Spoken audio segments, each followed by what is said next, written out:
ভিডিওতে দিস, আমার মুখটা ভিডিওতে দিস।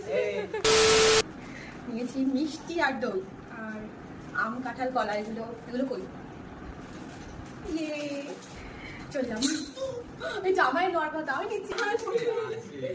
কি দিয়েছে তুমি নেবে? আবার কি দিচ্ছে দেখো। নেবে?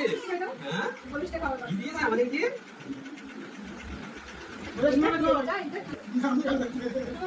এই যে দেখো। ও ওটা খেতে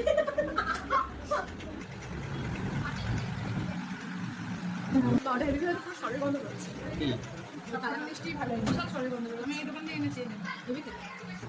এই তো না না এরা খাসি মাংস পাইতো না। বড় পাইতো তো? বড় পাইপ আছে কিন্তু মাংস ছাড়িয়ে গেছে পাইপের গা থেকে। পাইপ মাখিয়ে পড়ে গেছে। একটু ভাই বলবে